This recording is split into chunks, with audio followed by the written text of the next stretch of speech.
সারাদিন ভিক্ষা করে, চাউল নিয়ে বাড়িতে আসে, বউ বেজার। ফকির কয়, কুত্তার ঘেঁঘো সহ্য করে কত কষ্ট, মানুষ কত কষ্ট দেয়, ভিক্ষা করে বাড়িতে এসে তুই বেজার কেন? বউ কয়, বেজার হওয়ার কারণ হলো আবার আগামীকাল যাওয়া লাগবে। তো ফকির বলতেছে, মানুষ ভিক্ষা না দিলে তো আবার যাওয়া লাগবেই। তখন বউ বলতেছে, আপনি যান ঠিকই কিন্তু দরজা চেনেন না। আপনি ভিক্ষা করেন ঠিকই কিন্তু আপনি দরজা চেনেন না। দরজা মোতাবেক জানতো আর ভিক্ষা করা লাগবে। তখন ফকির বউ কয়, কোন দরজা রে? বউ বলতেছে, বাদশার সাজানের দরজা। খালি একবার দরজা খুলে যদি ভিতরে ঢুকতে পারেন, এমন ভিক্ষা দেওয়া দিবি আর জীবনও ভিক্ষা করা লাগবে না। বইয়ের বুদ্ধি শুনে পরদিন ফকির বাদশাহ শাহজাহানের রাজ দরবারের দরজার কাছে গিয়ে দেখে বিশাল একটা দরজায় একজন দারোয়ান লাঠি নিয়ে দাঁড়ায় আছে। এতদিন ফকির ভিক্ষা করেছে, লাঠিওয়ালা কোনো দরজা দেখে নাই, কিন্তু আজকে ফকির দেখে বিশাল শক্তিশালী একজন মানুষ লাঠি নিয়ে দাঁড়ায় আছে। আপনারা বলেন তো, এটা কি সাধারণ দরজা? এর জোরে কাল, এটা কি সাধারণ দরজা? ফকির যেই দরজার কাছে যাবার চায়, দারোয়ান লাঠি তুলে বলতেছে, এই কি, কোন দিকে আসিস? ফকির বলতেছে, আমার বউ কাছে। ভাই, বইয়ের বুদ্ধি শুনে মরিস না, বইয়ের বুদ্ধি শুনে মরিস না। এই দরজা দিয়ে তোর মতন কোনো ফকির ঢুকতে পারবে না। এই দরজা দিয়ে ঢুকবে উজির নাজির মন্ত্রী, এমপি, এরা ঢুকবে, তোর মতন ফকিরে ঢোকার কোনো চান্স নাই। ফকির চিন্তা করে, যদি ভিতরে ঢুকতে নাই পারি, তাহলে বাদশাহ সাজানের কাছে কেমনে যাব? এখন তো ঢোকা লাগবেই। যেরকম ঢোকা চেষ্টা করার দরকার আছে না নাই? ফকির চিন্তা করে, এই শরীরের মানুষ, তার হাতে লাঠি, আমার মতন ফকির তো জোর করে যাবার পারবে না। ফকির এক দৌড়ে সে দারোয়ানের দুইটা পা ধরে কান্দের বলে, ভাই আমি ভিক্ষা করে খাই, আমি একটু ভিতরে ঢুকবার চাই। ফকিরের দুই ফোঁটা চোখের পানি দারোয়ানের পায়ে পড়ার সঙ্গে দারোয়ান নরম হয়ে বলতেছে, ফকির ভাই তুমিও যা, আমিও তাই। সাল্লাল্লাহু বলে, দারোয়ানের মেজাজ আছে কি জন্যে? তুমিও যা, আমিও তাই। আমি দরজা পাহারা দিয়ে খাই, তুমি ভিক্ষা করে খাও। ফকির বলতেছে, তাহলে একটু খুলে দাও। দারোয়ান বলতেছে, আমি খুলে দিলেই তুই বাদশাহ শাহজাহানের কাছে যাবার পারবি না। আরো 15টা দরজা আছে, প্রত্যেকটা দরজায় একটা করে দারোয়ান লাঠি নিয়ে দাঁড়ায় আছে। আমি খুলে দিলে পরের দরজার দারোয়ান তো তোর দরজা খুলবে না। ফকির বলতেছে, তুমি শুধু খুলে দাও, পরের দরজার দারোয়ান দরজা খুলবে কি খুলবে না সেইটা আমার ব্যাপার। দারোয়ান ঠাট্টা করে দরজা খুলে দিছে। ঠাট্টা ঠাট্টা বোঝেন না? পরের দরজার দারোয়ানের কাছে গিয়ে পিটন খাই এমনি বার হয়ে আসবে, এই মনে করে প্রথম দরজার দারোয়ান দরজা খুলে দিছে। ফকির দরজা খোলা পায় দেখে 100 গজ দূরে আর একটা দারোয়ান লাঠি, এই ফকির ঢুকলি কেমনে? ফকির বলতে, যে কেমনে ঢুকলাম যদি জানবার চাও, তাহলে প্রথম দরজার দারোয়ানের কাছে যাও। যাও। ওই আমার পরিচয় শুনে কাঁপতে কাঁপতে দরজা খুলে দিছে। এখন তুমি দরজা খুলবে কি খুলবে না সেটা তোমার ব্যাপার। দারোয়ান চিন্তা করে, প্রথম দরজার দারোয়ান যখন দরজা খুলিছে, এর পরিচয় আছে। এর যদি পরিচয় না থাকতো, তাহলে প্রথম দরজার দারোয়ান তো দরজা খুলতো না। ইমাম গাজ্জালী রহমতুল্লাহ বলেন, মৃত্যুর দরজা ইমানের সাথে কেউ যদি দরজা খুলতে পারে, কবর বলো, হাসর বলো, মিজান বলো, পুলসিরাত বলো, আর কোন দরজায় আল্লাহ তোমাকে আটকাবে না। অফতিহাত আবওয়াবুহা সালামুন আলাইকুম তিবতুম ফাদখুলুহা খালিদিন। আল্লাহ 8টা জান্নাতের দরজা খুলে দিবে। জোরে কার সুবহানাল্লাহ।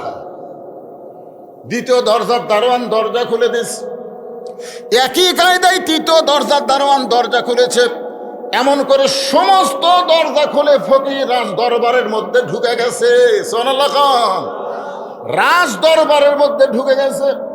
এখন বাদশাহ শাহজাহানের প্রধানমন্ত্রী ফকিরের কাছে এসে চেহারার দিকে তাকায় আর চিন্তা করে যে এতগুলো দরজা খুলে যেই বেটা ভিতরে ঢুকছে, এক ফকির মনে করলে কবিরা গুনাহ হবে। কারণ এতগুলা দারোয়ান যখন দরজা খুলে দিছে, এর চেহারা ফকিরের মতো হলেও এক ফকির মনে করলে কবিরা গুনাহ হবে। কিছুদিন আগে তোফায়েল আহমেদের একটা ছবি দিয়েছে ফেসবুকে। হাসিনার একটা মন্ত্রী আছিল তোফায়েল আহমেদ, চেনার নাম শুনছেন আপনারা?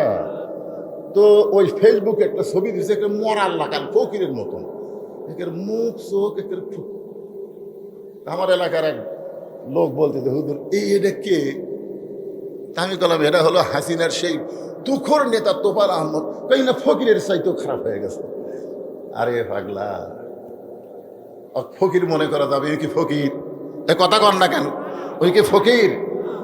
এখন প্রধানমন্ত্রী চিন্তা করে একে ফকির মনে করলে কবিরে গুনাহ হবে। এতগুলো দরজা পাড়ি দিয়ে যখন ভিতরে ঢুকছে, এখন সম্মানের সাথে জিজ্ঞাসা করে, বাবা আপনি রাজ দরবারে আইছেন, আপনার পরিচয় কি? ফকির বলতেছে, আমার কোনো পরিচয়ের দরকার নাই, বাদশাহ শাহজাহান কোথায়? কত যেই কথা বাদশাহ শাহজাহান, প্রধানমন্ত্রী চমকা উঠছে। কারণ আমরা কোনোদিন তার নাম ধরি না, সবাই বলি সম্রাট জাহাপনা, আর এই বেটা সরাসরি বলতেছে বাদশাহ শাহজাহান। দারোয়ান প্রধানমন্ত্রী চিন্তা করে এর চেহারা ফকিরের মতন হতে পারে, কিন্তু বাদশাহ শাহজাহানের নিকটতম কোন আত্মীয় হবে। এই মনে করে বলতেছে, বাবা ওই যে ছোট্ট ঘর, ওই ঘরের কাছে যাও, ওই ঘরের মধ্যেই বাদশাহ নামদার ঢুকছে। এবার ফকির ছোট্ট ঘরের কাছে গিয়ে দেখে দরজা বন্ধ। ঘরের দরজা বন্ধ, জানালার একটা পাল্লা খোলা আছে। সেই পাল্লা দিয়ে ভিতর দিকে লক্ষ্য করে দেখে গোটা ঘরের মধ্যে শুধুমাত্র একজন মানুষ দুইখানা হাত এভাবে তুলে বলতেছে, ও বাদশার বাদশাহ, তোমার দরবারে আমি ফকির। ও বাদশার বাদশাহ, তোমার দরবারে আমি ফকির, আমি ফকির বলে দু চোখ দিয়ে দর দর করে পানি পড়তেছে। ফকির মনে মনে চিন্তা করে, আইলাম বাদশার কাছে, আইসা দিকে বাদশাহ নিজেই ফকির হয়ে গেছে। যেখানে বাদশাহ ফকির হয় সেখানে আমার মতন ফকিরের পাওয়ার কিছুই নাই। কারণ বাদশাহ যে ফকির হয়েছে এটা ভিতরে না গেলে বোঝা যায় না। ধরে বলেন কথা ঠিক কি না? আমি বইয়ের বুদ্ধি শুনে কোন জায়গায় আসলাম? এতদিন কত দরজায় ভিক্ষা করলাম, কাউকে ফকির ফকির কান্না করতে দেখলাম না। কিন্তু আজকে যখন নিজেই কাঁদতেছে, ও আমারে কি ভিক্ষা দিবে? ফকির মন খারাপ করে তাড়াতাড়ি বার হচ্ছে, তাড়াতাড়ি। এটা গজবের এলাকা। জরেকন কি এলাকা? যেই এলাকায় বাদশাহ শাহজাহান নিজেই ফকির হয়, সেখানে আমার মতন ফকিরের খাওয়া আছে? ফকির মনে করতেছে এখানে বেশিক্ষণ থাকলে আমাকেও কান্দা লাগবে, বাবা ও দরকার নাই, তাড়াতাড়ি ভিতর থেকে বের হই। এখন ভিতর থেকে বের হওয়ার সময় এই দিককার প্রথম দরজার দারোয়ান বলতেছে, ওটা না, এই দিককার প্রথম দরজার দারোয়ান বলতেছে, বাবা বাদশার সাথে দেখা হয়েছে? ফকির তো এমনি ভিক্ষা পায়নি, খেপে গেছে। সেই মানুষকে আবার দারোয়ান বলতেছে, বাদশার সাথে দেখা হয়েছে? ফকির বলতেছে, এই দারোয়ানের বাচ্চা দারোয়ান, খালি দরজা পাহারা দিয়ে খাস, ভিতরের খবর জানিস? ভিতরের খবর জানিস? ভিতরের আপনারা বলেন তো, এ কোরআনের ভিতরে খবর আছে না নাই? আজকে যাদের মাথায় পাগড়ি পরানো হলো তাদের খবর আপনারা জানেন? হ্যাঁ, এই গ্রাম দিয়ে যদি একটা মন্ত্রী যায়, একটা এমপি যায়, এই গ্রামের যারা কবরবাসী তাদের কোনোই লাভ নেই। ভিতরের খবর হলো এই কোরআনে একটা মাদ্রাসা এই গ্রামে যদি থাকে, আর হাফেজেরা যদি কবরের পার্শ্ব দিয়ে হেঁটে যায়, তাদের পরশে আল্লাহ 40 দিন কবর আযাব মাফ করে দিয়ে দেয়। ধরে কেন সুবহানাল্লাহ। আপনারা ভিতরের খবর জানেন? এই যে বললো না প্রধান অতিথি, আমি আলেমদের ভালোবাসি। আলেমদের ভালোবাসা কোনো নেতা না। ইন্নামা ইয়াখশাল্লাহ মিন ইবাদিহিল উলামা। স্বয়ং আল্লাহ তাআলা আলেমদের ভালোবাসে। রাসূল বলেছেন, আল উলামা ওয়ারাসাতুল আম্বিয়া, আলেমরা হলো নবীদের ওয়ারিস। জোরে কান সুবহানাল্লাহ। তারপরেও নেতারা আলেমদের ভালোবাসে না। আজকে প্রথম একজন নেতার মুখে শুনলাম সে আলেমদের ভালোবাসে। আল্লাহ তাকে কবুল করুক। জোরে কোন আমিন, জোরে কোন আমিন, জোরে কোন। বহুদিন বহু নেতা আমার মুখের মাইক কাটে লিছে। হ্যাঁ, কথাই বলবার দেয়নি। হুজুর তো অ্যাঙ্গেলে ভালোই ডোজ মারতেছে। আপনারা কন ফকির যে কথা বলতেছে, দারোয়ানের বাচ্চা, দারোয়ান খালি দরজা পাহারা দিয়া খাস, ভিতরের খবর জানিস? তোরা তাকে বাদশা বাদশা বলে পূজা করতেছিস, আমি নিজের চোখে দেখলাম ফকির হয়ে কান দিচ্ছে, নিজের চোখে দেখলাম। আপনারা বলেন তো, যখন কোরআন শরীফ হাতে নেবেন তখন নিজের চোখে দেখবেন বাদশাকে। আপনারা কি আল্লাহর কোরআন হাতত নেন না? এই কোরআনে একটা সূরা আছে, শোনেন। প্রতিদিন যদি ফজরের নামাজের পরে এই সূরাটা, কোরআন সত্য আপনি পড়বেনই, কিন্তু নিয়মিত এই সূরাটা যদি আপনি ফজরের নামাজের পরে আমল করেন, তাহলে আপনাকে কবরে যখন কাফনের কাপড় দিয়ে রাখা হবে, এই সূরাটা আপনার কাফনের উপর একটা চাদর হবে, কবরের কোনো আযাব আপনার শরীর স্পর্শ করবে না। সেই সূরাটার নাম হলো সূরা মুলক। জোরে বলেন, নাম কি? সেই সূরার প্রথমে আল্লাহ বলেছেন, তাবারাকাল্লাযী বিয়াদিহিল মুলকু ওয়া হুয়া আলা কুল্লি শাইইন কাদির। গোটা পৃথিবীর রাজত্ব, কর্তৃত্ব, মালিকানা কার হাতে? সমস্ত ক্ষমতার মালিককে। আপনারা কি বিরক্ত হচ্ছেন? তাহলে হোহা করতেছেন না কেন বাবা? এক নম্বর নামাজ, নামাজের উপরে কথা হচ্ছে। আপনারা বলেন তো, বাদশাহ শাহজাহানকে ফকির হিসাবে ফকির দেখলো, এটা কোন সময় দেখছে? রোজার সময়, হজ করার সময়, নামাজের? কি বুঝতেছেন? আজকে অনেকেই মোনাজাত নিয়ে আপত্তি করে। সম্মিলিত মোনাজাত হয়তো আপত্তি থাকতে পারে, কিন্তু একা একা মোনাজাত করার কথা আছে না নাই? জোরে কোন আছে না নাই? কথা বলেন, আছে না নাই? বাদশাহ শাহজাহান একা একা মোনাজাত করতেছে, কারণ কেউ তো মসজিদের মধ্যে নাই, সে একা আল্লাহর কাছে কাঁদতেছে। এখন ফকির বলতেছে, তোরা যাকে বাদশাহ বাদশাহ বলে পূজা করতেছিস, আমি নিজের চোখে দেখলাম সে ফকির হয়ে কাঁদতেছে। এখন দারোয়ান হলো বাদশার চামচা। আমাদের বাংলাদেশে এরকম চামচা আছে না নাই? দেখবেন নেতার গাড়ি যখন যায়, নেতার গাড়ির আগে কিভাবে দৌড়ে, দেখছেন আপনারা? আয় আয়, সেদিন দেখলাম নেতা যখন ঢাকা ভার্সিটির মধ্যে ঢুকবে, তখন কতগুলা ছাত্র নেতা দেখলাম হাই রে হাই পাগলার মতন দৌড়াচ্ছে। দুনিয়ার নেতার জন্য দৌড়াও। জান্নাত যদি পাবার চাও, বিশ্ব নবীর সুন্নত আদর্শ গ্রহণ করো। জোরে কথা কন না কেন? কথা বলেন, ভিতরের কথা শোনেন ভাইজান। এখন দারোয়ানগুলা বাদশাহ শাহজাহানের চামচা ডাক দিছে, খামাখা দরজা পাহারা দিয়ে লাভকে আয় আয় আয়। সবগুলো একত্র হয়ে কেউ ফকিরকে কিল মারে, কেউ ঘুষি মারে। ফকির চিল্লায় বলে, যতই মারিস না কেন, নিজের চোখে দেখা জিনিস মিথ্যা বলা যাবে না। নিজের চোখে দেখা বাদশাকে, এখনো আপনাকে বিশ্বাস হচ্ছে না? নিজের চোখে দেখা বাদশাকে, নিজের চোখে দেখেছি, মিথ্যা বলা যাবে না। যতই মারিস না কেন। সমস্ত দারোয়ান মারে, আর ফকির চিল্লায় কয়, আরো মার, আরো মার। মারতে মারতে আমাকে সাইজ কর। ইতিমধ্যে বাদশাহ শাহজাহানের আসরের নামাজ শেষ। নামাজ শেষ করে সে বলতেছে, কে রে দারোয়ান, কারে মারতেছ, কি জন্য মারতেছে? বলে, স্যার আমরা খালি মারতেছি, আপনি শুনলে তো মারেই ফেলবেন। বলে, কি অপরাধ? বলে, অপরাধ হলো আপনি নাকি বাদশাহ নাই ফকির হয়ে গেছেন। বাদশাহ শাহজাহান দৌড়ে এসে ফকিরের টুটি চাপে ধরে বলে, কে রে, তুই জানিস না? তুই জানিস না আমি মোগল সম্রাট শাহজাহান? তুই জানিস না? ফকির বলে, জানতাম। জানতাম মানে? জানতাম তো অতীতকাল রে। বল জানি, বল জানি। ফকির হোক বাদশাহ শাহজাহান বলতেছে, বল জানি। ফকির বলে, জানতাম। আবার কয়, জানতাম। জানতাম হলো অতীতকাল, বল বর্তমান। আমি বাদশাহ, জানি। ফকির বলে, তাহলে ওই ঘরের জানলার কাছে যায় কি দেখলেন? আপনার মতোই একটা মানুষ বাড়ে, আপনার মতোই। এখন আপনি কি না বিশ্বাস হচ্ছে না? আপনার মতোই একজন মানুষ দুই হাত তুলে কান্দের বলে, ও বাদশার বাদশাহ, তোমার দরবার আমি ফকির, আমি ফকির। সঙ্গে সঙ্গে বাদশাহ শাহজাহানের হাত থর থর করে কাঁপতেছে, দুইটা হাত থর থর করে কাঁপতেছে। দারোয়ান গুলো বলে, জাহাপনা কি জন্য আপনার দুইটা হাত থরথর করে কাঁপতেছে?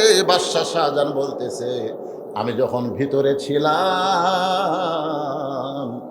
তখন নিজে ফকির হয়ে আল্লাহকে বাদশাহ বিশ্বাস করে কেঁদেছি, কিন্তু ভিতর থেকে যখন বাহিরে আইছি তখন আমি ফকির ভুলে গেছি। কি বুঝলেন? আপনারা কি বাহিরে থাকবেন না ভিতরে থাকবেন? কারা কারা ভিতরে থাকবেন? আল্লাহকে একটু হাত দেখান ভাই, এই গভীর রাত্রে হাতটা একটু আল্লাহ দেখান। আমরা ভিতরে থাকতে চাই।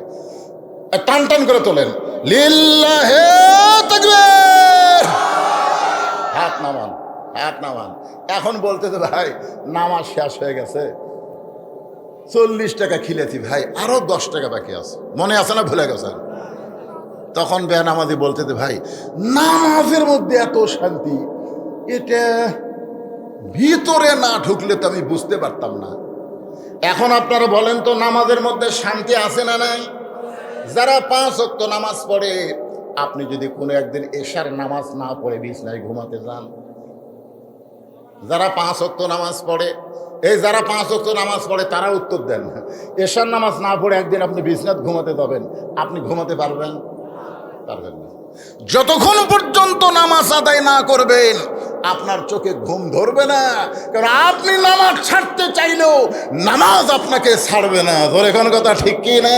তো যে আল্লাহ তাআলা ভালোবেসে দয়া করে আজকের এই জান্নাতের বাগানি কবুল করেছেন, আমরা সে আল্লাহর উপরে খুশি হয়ে স্বতঃস্ফূর্তভাবে বলবো রব্বানা লাকাল হামদ হামদান কাসীরান তয়্যিবান মুবারাকান ফীহি। আমরা আল্লাহর প্রশংসা করলাম, আমরা সবসময় প্রশংসা করব। আমি মাঝে মাঝে আয়নায় যখন নিজের চেহারা দেখি, নিজের কপালে হাত দিয়ে চুমা খাই, আমার কপালে আমি নিজে হাত দিয়ে চুমা খাই। এইটা আমার ছোট মেয়ে দেখে আবার ওর মায়ের কাছে গল্প করছে যে আব্বু মনে হয় পাগলা হয়ে গেছে, নিজের কপালে হাত দিয়ে আবার চুমা খায়। তা আমার বউ বলতেছে ব্যারাম ধরলো কবে থেকে? আমি কইলাম এটা ব্যারাম না, এটা হলো আল্লাহ আমার ভাগ্যটাকে এত ভালো করেছে, আমি পাপী হওয়ার পরেও বিশ্ব নবীর উম্মত হতে পেরেছি। বলেন সুবহানাল্লাহ। যেই নবী নিজে জান্নাতে যাবে না যতক্ষণ পর্যন্ত আমরা জান্নাতে না ঢুকবো, সুবহানাল্লাহ হয় না? আপনারা কি মনে করতেছেন এই নামাজ দিয়ে, এই রোজা দিয়ে, এই টুটা ফাটা আমল দিয়ে আপনি জান্নাত যাবেন?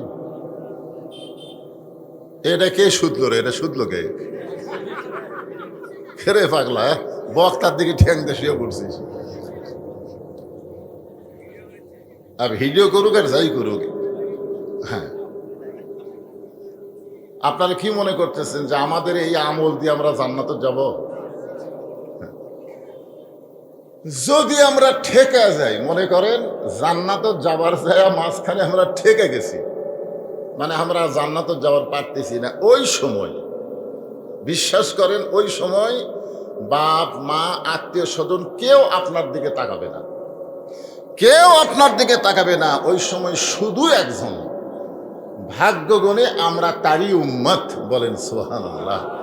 আমাদের ভাগ্য এত ভালো যে আমরা তারই উম্মত হতে পেরেছি।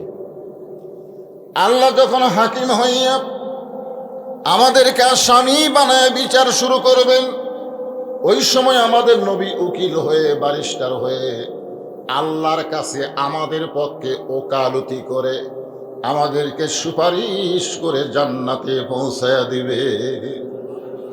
এমন একজন নবীর উম্মত হওয়াতে আপনারা খুশি হলেন না বেজার হলেন? তাহলে জবান খুলে আরেকবার বলি আলহামদুলিল্লাহ। এখন আসেন যে কোরআন থেকে আমরা তাফসির শুনবো। আজকে 4টা বিষয়ে ওয়াজ হবে, কারণ আর কিছুদিন পরেই কুরবানি। ধরে কোন ঠিক কিনা? এই কুরবানি কিন্তু সবার জন্য না, মানে ঈদুল ফিতরে সবাই যেরকম আনন্দ করে, এই কুরবানি ঈদে সবাই তেমন আনন্দ করে না। এটা আমরা বুঝবার পারি ঈদের মাঠে যাইয়া। মানে ঈদুল ফিতরে যত টাকা হাদিয়া পাই, হাদিয়া বোঝেন না, মানে গামছা ধরে হুজুরের টাকা এরকম তোলে, কাতারে ফাঁকে ফাঁকে দিয়ে তোলে। ঈদুল ফিতরে যত টাকা হাদিয়া পাই, ঈদুল আজহায় অত টাকা হয় না। কেন হয় না এটা আমি বিশ্লেষণ করে দেখছি। যারা কুরবানি দিবার পারে না তারকে মন খুব একটা ভালো থাকে না। কথাটা বুঝলেন না? খুব একটা মন ভালো থাকে না। ধনীরা কুরবানি দিচ্ছে, আমরা দিবার পারতেছি না, মনের মধ্যে একটা অশান্তি। এই জন্য গামছার মধ্যে গরিবেরা খুব একটা টাকা দিবার চায় না, এ কারণে হুজুরের হাদিয়া কম হয়।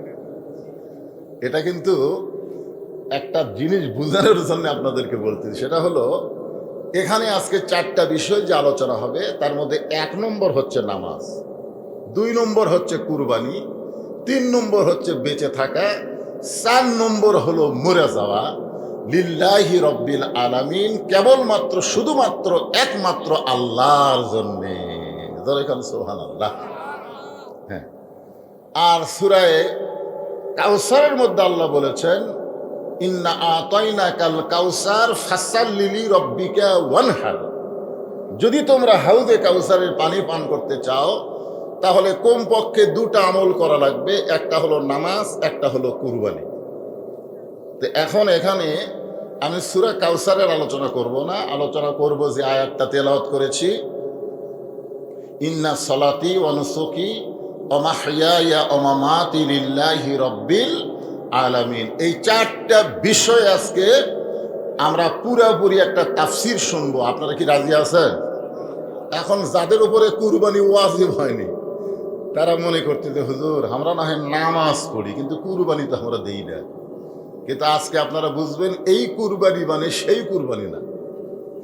এই কুরবানি যে কি কুরবানি, এটা প্রত্যেকটা মুমিনদেরকে, মুসলমানদেরকে দিতেই হবে একমাত্র আল্লাহর জন্য। আমরা সেই কুরবানির উপরে আজকে আলোচনা শুনবো।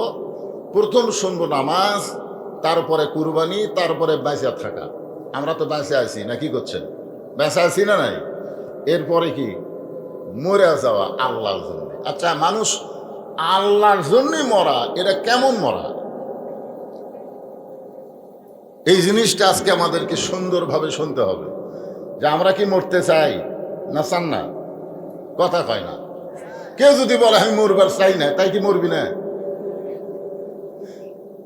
জাত সাকারাতুল মাউত হক, মানে কোনো কিছু বিশ্বাস না করলেও মৃত্যুকে সবাই বিশ্বাস করে। জোরে কোন কথা ঠিক কিনা?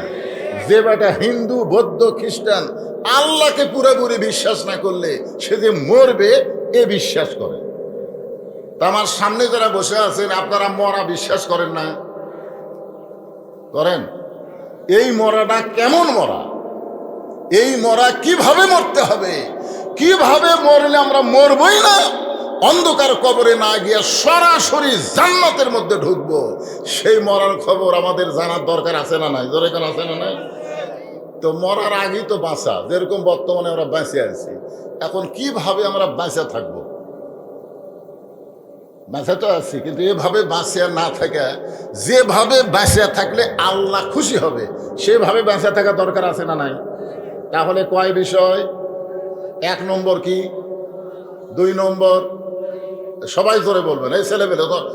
2 নম্বর কুরবানি, 3 নম্বর বেঁচে থাকা, 4 নম্বর মরে যাওয়া। কার জন্যে? আল্লাহর জন্যে। মাশাআল্লাহ। এই 4টা বিষয় আমি আপনাদেরকে কমপ্লিট আলোচনা করব, কারণ আসমান ভালো আছে, বৃষ্টি হওয়ার কোনো সম্ভাবনা। আর যে কয়জন আমরা আছি এই কয়জন আলহামদুলিল্লাহ, আর যারা দাঁড়িয়ে আছেন বসলে ভালো হয়। তো যাই হোক, আমি আলোচনা তাফসির শুরুর আগ দিয়ে আজকের মাহফিলের সম্মানিত প্রধান অতিথিকে আমি এখন মাইক দেব, সে কিছু শুভেচ্ছা বক্তব্য দিয়ে ইনশাল্লাহ এখান থেকে বিদায় নেবেন, না থাকবেন সেটা তার ইচ্ছা। তো এটা চালু করবে। আজকের মাহফিলের সম্মানিত প্রধান অতিথি জনাব আলহাজ মোহাম্মদ মামুনুর রহমান রিফন, আমার ভাইকে আমি তার শুভেচ্ছা বক্তব্য দেওয়ার জন্য অনুরোধ করছি। এটা চালু করে দিই।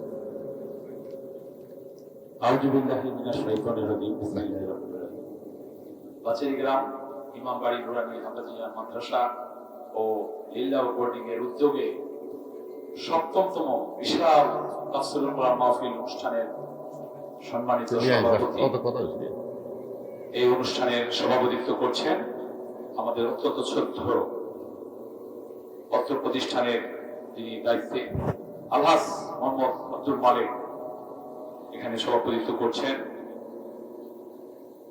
সহসভাপতি আমাদের এই বক্তার ইউনিয়ন পরিষদের সাবেক চেয়ারম্যান অ্যাডভোকেট মোহাম্মদ শহীদ হাসান সিদ্দিকী শপথ। ফাঁকাটা বন্ধ করে একটু সামনের দিকে চেপে আসেন। লা ইলাহা ইল্লাল্লাহ, লা ইলাহা ইল্লাল্লাহ, লা ইলাহা ইল্লাল্লাহ, লা ইলাহা ইল্লাল্লাহ, লা ইলাহা ইল্লাল্লাহ, লা ইলাহা লা ইলাহা ইল্লাল্লাহ মুহাম্মাদুর রাসূলুল্লাহ সাল্লাল্লাহু আলাইহি সাল্লাম। আমার এই চারটা বিষয়ের উপরে আলোচনা আমি করব। এটা শোনার পরে মা বোনেরা চিন্তা করতেছে যে আমাদের ব্যাপারে কোনো ওয়াজ নাই। মায়েরা হয়তো ভাবতেছে যে হুজুর যে চারটা ওয়াজ করবে এর মধ্যে তো আমাদের ওয়াজ নাই। আপনারা বলেন তো, নামাজ এটা পুরুষ এবং নারী সকলের জন্য কি? সকলের জন্য এটা কি? ফরজের মধ্যেও কিন্তু প্রকার আছে। ফরজের মধ্যে প্রকার নাই। একটা হলো ফরজে কিফায়া, আর একটা হলো ফরজে আইন। জানাজার নামাজ এটা হলো ফরজে কিফায়া। কেউ যদি মারা যায়, আপনাদের বাসারি গ্রামের সবাই তার জন্য জানাজা পড়া লাগবে না। কিছু লোক জানাজা পড়ে তাকে দাফন করলে সবার উপরে আল্লাহ আদায় করে নিয়ে নেবে, সবার উপরে আদায় করা হয়ে যাবে। এটা হলো ফরজে কিফায়া। আর ফরজে আইন এটা সবাইকে আদায় করা লাগবে, সবাইকে আদায় করা লাগবে। কখন থেকে আদায় করা লাগবে? আল্লাহ রাসূল বলেছেন 7 বছর থেকে নামাজের তালিম দাও, আর 10 বছর থেকে জোর করে তাকে নামাজ ধরাও। আজকে 4টা বিষয়ের মধ্যে 1 নম্বর কি? নামাজ। তো তাহলে 7 বছর থেকে যদি আপনি তালিম দিবার না পারেন, আপনার হয়তো তালিম দেওয়ার মতন কৌশল জানা নাই, তাহলে আপনার 7 বছরের বাচ্চাকে এই বাসারে গ্রাম মাদ্রাসায় ভর্তি করে দেবেন। আমার কথা কি বুঝতে পারলেন? 7 বছরে বাচ্চার কি তালিম দিব রে? আল্লাহ রাসূল যে তালিম দেওয়ার কথা বলছে, তো আপনি যদি তালিম দেওয়ার কৌশল নিয়ম না জানেন, তাহলে 7 বছরের বাচ্চাকে এই মাদ্রাসায় ভর্তি করে দিবেন। আপনার আর কোনো চিন্তা করার দরকার নেই, যা দেওয়ার এই মাদ্রাসার থেকেই দিয়ে দিবে। আমার কথা কি বুঝতে পারলেন? আপনারা বলেন তো, মাদ্রাসায় যখন ছাত্র ভর্তি করে দেয়, তখন ওই ছাত্রকে ওস্তাদ সর্বপ্রথম কি শিখায়? ওহো, আপনার তো মনে হয় এই বাসারি গ্রামের কেউ পড়ে না নাকি মাদ্রাসা? হ্যাঁ, যে কয়টার মাথার পাগড়ি দেওয়া হলো 8 জন, এরা তো একটাও তো মনে হয় এই গ্রামের না। আমার সামনে যারা ওয়াজ শুনতেছেন, আপনারা কি বাসারি গ্রামের লোক না বাইরের লোক? আচ্ছা, এই বাসারি গ্রাম 22 পাড়া, কয় পাড়া? এই 22 পাড়ার কারা কারা আছেন একটু হাত তোলেন তো দেখি। 22 পাড়ার কারা কারা? তো সবই তো মাশাআল্লাহ মাশাআল্লাহ, বেশিরভাগই আপনারা এই বাসারি গ্রামের লোক। তো তাহলে আপনি যদি আপনার সন্তানকে 7 বছরে তালিম দিবার না পারেন, তাহলে মাদ্রাসায় ভর্তি করে দিবেন। এই মাদ্রাসার হুজুরের দায়িত্ব হলো আপনার সন্তানকে তালিম দেওয়া। মাদ্রাসায় ভর্তি করে দিলে ওস্তাদের 1 নম্বর দায়িত্ব হলো ওই সন্তানকে পবিত্র হওয়ার শিক্ষা দেওয়া। ধরে কোন কি হওয়ার?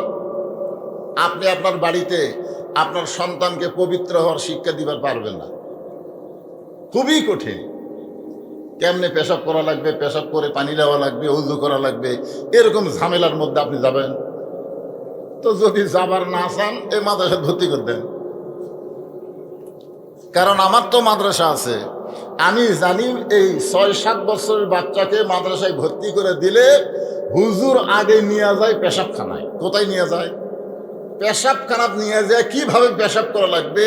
সমান জায়গায় পেশাব করা যাবে না, একটু উঁচু জায়গার থেকে নিচু জায়গায় পেশাব করা লাগবে। পেশাবের ছিটা ফোটা যেন নিজের গায়ে না লাগে। ওস্তাদ ছাত্রের কানে কানে বলে দেয়, ওই ব্যক্তির কবরে সবচাইতে বেশি আযাব হবে যে পেশাব থেকে পবিত্র হবার পারে না। তাহলে ছোট মাসুম বাচ্চাকে যদি এই সুন্দর করে পেশাব করা শিখাই, তালিম হচ্ছে কি হচ্ছে না? দরকার হচ্ছে কি হচ্ছে না?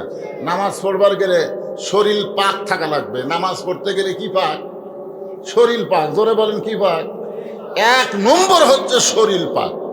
তো শরীরটাই যদি পাক না থাকে তাহলে তো নামাজ হবে না। এখানে চারটা বিষয় আলোচনা হবে। এক নম্বর হলো নামাজ। জোরে কোন এক নম্বর কি? নামাজ। এই নামাজ সম্পর্কে আল্লাহ রাসূল কঠিন কথা বলেছেন। রাসূল বলেছেন লা সালাত আলা ইমানা, যার নামাজ নাই তার ঈমান নাই। কত বড় কঠিন কথা। মনে কষ্ট নিয়েন না, যারা মাগরিব এশার নামাজ পড়েননি তাও বসে থেকে শোনেন, বসে থেকে শোনেন। কারণ আজকে শোনার পরে যদি আপনি নিয়ত করেন যে মরা তো লাগবেই, কারণ এখানে চারটা আলোচনার মধ্যে শেষে হচ্ছে মরা। শেষে কি? মরা। মরা তো লাগবেই। তো মরা কখন মরব এরকম কোনো গ্যারান্টি তো আমাদের কারো নাই। আপনারা বলেন তো, আমাদের সবচাইতে নিকটতম যেই জিনিসটার নাম কি? এই সবাই বলা লাগবে। আমাদের সবচাইতে নিকটতম জিনিসের নাম হলো মৃত্যু। এই বাচ্চারা, এই এদিকে, সবচাইতে নিকটতম জিনিসের নাম মৃত্যু। এখান থেকে বাড়ি যাওয়ার কোনো গ্যারান্টি দিবার মতন সাহস কারো নাই। জোরে কোন কথা ঠিক কি না? এখানে যে আমরা এসে বসে পড়েছি, এখান থেকে উঠে বাড়ি যাব, এই গ্যারান্টি দেওয়ার মতন সাহস নাই। আল্লাহ নিয়ে গেলে যাব, তাছাড়া আমরা যাবার পারবো না। ঠিক কিনা বলেন? যে তাহলে যারা মাগরিব এশার নামাজ পড়েন নাই, এই যুবকেরা আপনারা কষ্ট নেবেন না। আপনার নিয়ত করেন যে আজকে চারটা বিষয়ের এক নম্বর বিষয় নামাজ। যেই নামাজ না পড়লে ঈমান থাকে না, যেই নামাজ না পড়লে বেঈমান হয়ে যায়। যা করছি করছি, ফজর থেকে আর নামাজ ছাড়বো না।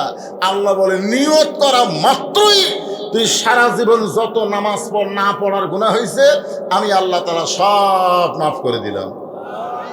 তাহলে কোনো সমস্যা আছে? যখন কোনো সমস্যা আছে?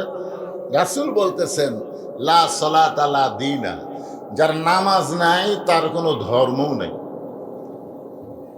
দেখছেন কত বড় কঠিন কথা।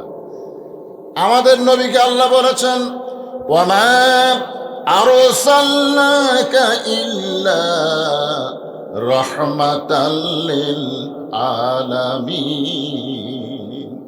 আল্লাহ তাআলা আমাদের নবীকে গোটা বিশ্ব জগতের জন্য রহমত স্বরূপ প্রেরণ করেছে। বলেন সুবহানাল্লাহ। সেই রহমতের নবী যদি বলে মান তারাকা সালাতু মুতাম্মিদান ফাকাত কাফারা, ইচ্ছা করে এক ওয়াক্ত নামাজ যারা বাদ দিল তারা আল্লাহর সঙ্গে কুফরি করলো। আপনি বলেন তো, এটা কি নবী নরম কথা কলো না গরম কথা কলো? এই কথা কন না কেন? দয়ার নবী, নামাজের ব্যাপারে এত গরম কেন? রাসূল বলতেছেন বাইনাল আবদি ওয়াল কুফরি তরকুস সালাত, বান্দা আর কাফেরের মধ্যে পৃথক করার জিনিসটার নামই হলো নামাজ। যে নামাজ পড়বে সে আল্লাহর বান্দা, যে নামাজ পড়বে না সে হলো কাফের। তাহলে চিন্তা করে দেখেন, আপনি যদি হজ না করেন আপনাকে কাফের বলা যাবে না। আপনি যদি যাকাত না দেন আপনাকে কাফের বলার সুযোগ নাই। আপনি যদি রোজা না করেন আপনাকে কেউ কাফের বলতে পারবে না। কিন্তু আপনি যদি নামাজ না পড়েন, স্বয়ং আল্লাহর নবী আপনাকে কাফের ঘোষণা করলেন। এখন বলেন নামাজের গুরুত্ব কম না বেশি? এ ভাই কথা বলা লাগবে, কম না বেশি? আপনারা মনে করেন না যে খুব গভীর রাত পর্যন্ত ওয়াজ হবে, তা না। এই চারটা বিষয় আপনারা বুঝেন। হতে পারে আজকে ওয়াজ বক্তার জীবনেরও শেষ, শ্রোতার জীবনেরও শেষ হতে পারে কি পারে না? ধরে কেন পারে কি পারে না? এই জন্য খুবই গুরুত্ব দিয়ে শোনা লাগবে। এখন আপনারা বলেন তো, আমাদের বাংলাদেশে আমরা বক্তারা এই নামাজের ওয়াজ কি কম করতেছি? হ্যাঁ, মসজিদে নামাজের ওয়াজ, কোরআনের মঞ্চে নামাজের ওয়াজ, তাবলিগে নামাজের ওয়াজ, সব জায়গায় নামাজের এত ওয়াজ হচ্ছে, তারপরেও মানুষ নামাজই হচ্ছে না। কারণ কি? এই কারণটা কিন্তু আমাকে উদ্ঘাটন করা লাগবে। আপনারা বলেন তো, এত ওয়াজ দিয়ে, তাবলিগ দিয়ে, এ দিয়ে সে দিয়ে মানুষ তো নামাজই হচ্ছে না। আমার এলাকার এক মুয়াজ্জিন আমাকে বলে, হুজুর আমি যখন ফজরের আজান দেই, এই আজান শুরু করার সাথে সাথে 3-4টা কুত্তা এসে এই মসজিদের জানলার কাছে উ করে। তো হুজুর এইটা কেন করে? এই বাবা, এটা এই কি রে, যা যা, তো এইটা কেন করে? এই শোনেন, মুয়াজ্জিন সাহেব আমাকে বলতে, হুজুর এইটা কেন করে? কুত্তে এসে উ করে, যে আজান শেষ হয় আর কুত্তে খুঁজে পাওয়া যায় না। মানে যখনই আজান দিয়ে কুত থেকে যে দৌড়ে আসে, দূরে থেকে করলে তাও হতো, এখানে মসজিদের জানলার কাছে এসে লোকমা দেয়। তা আমি চিন্তা করলাম আর কি উত্তর আছে। আমি মুয়াজ্জিনকে বললাম, মুয়াজ্জিন সাহেব আপনি সত্যি করে বলেন তো, আপনার ছেলে মেয়ে কয়জন? হুজুর এক মেয়ে বিয়ে দিছি, 2 ছেলে বিয়ে করাছি, বাড়িতে আছে। তাই বললাম, আপনি যখন আজান দেন আপনার ছেলেরা কি চেতন পায়? আপনার ছেলেরা কি মসজিদে যায়? দেখছে না হুজুর, আমার ছেলেরা নামাজ পড়ে না। এমন এই জন্যই কুত্তে এসে করে, কারণ আল্লাহ কোরআনে বলেছে, কু আনফুসাকুম আহলিকুম নারা, জাহান্নামের আগুন থেকে যদি বাঁচতে চাও, তুমি একলা বাঁচতে হবে না, তোমার আহাল পরিবার নিয়ে বাঁচা লাগবে। তুমি মুয়াজ্জিন আযান দাও, তুমি জান্নাতে যাবা, আর তোমার বেটা জাহান্নামে যাবে। এইটা আল্লাহ পছন্দ করেনি বলে কুত্তে দিয়ে লোকমা দিচ্ছে। জোরে কোন কি দিয়ে লোকমা দিচ্ছে? কারণ আল্লাহ কোরআনে বলেন, وَمَنْ أَحْسَنُ قَوْلًا مِّمَّنْ دَعَا إِلَى اللَّهِ وَعَمِلَ صَالِحًا وَقَالَ إِنَّنِي مِنَ الْمُسْلِمِينَ। আল্লাহু আকবার। ওই ব্যক্তির চাইতে উত্তম কোনো ব্যক্তি নাই, যেই ব্যক্তি আল্লাহ রাস্তায় মানুষকে দাওয়াত দেয়। শুধু আল্লাহ রাস্তায় মানুষকে দাওয়াত দেয় না, সে নিজে একজন মুসলমান, এইটা প্রমাণ করে। ধরে খান সুবহানাল্লাহ। এখন আসেন, ওয়াজ দেয়া তাহলে মানুষ তো নামাজি হচ্ছে না, এমনকি মুয়াজ্জিন আজান দিলেও বেটারাই চেতন পাচ্ছে না। তাহলে নামাজি কেমনে হবে? এখন আসেন, নামাজি কেমনে হবে? 1 নম্বর কারণটা শোনেন। আল্লাহ কোরআনে বলেছেন, আল্লাযীনা ইম্মাক্কান্নাহুম ফিল আরদ। মুসলমানের মধ্যে কাউকে যখন ক্ষমতার চেয়ার দেওয়া হবে, ক্ষমতার মালিককে? সবাই এক বাক্যে বলেন, ক্ষমতার মালিককে? এই যদি আপনি এই ক্ষমতার ব্যাপারেও কিন্তু আমরা শিরক করি। আমরা চাষটালে গল্প করি, আগে আওয়ামী লীগ ক্ষমতাটা ছিল, এখন বিএনপি আছে রে। এটা কিন্তু শিরক করা। ধরে কোন কি করা? কারণ ক্ষমতার মালিককে। তাহলে এখন ক্ষমতা কে আছে? এই দেখেন, আপনারা বুঝতে পারতেছেন না। আয়াতটা শোনেন, অহুয়া আলা কুল্লি শাইইন কদির। প্রত্যেকটা বিষয়ের উপরে একমাত্র ক্ষমতাকার। তাহলে এখন ক্ষমতা কে আছে? আগে কে আছিল? সামনে কে থাকবে? তাহলে আপনার কেন বলতেছেন যে আগে আওয়ামী লীগ ছিল, এখন বিএনপি আছে?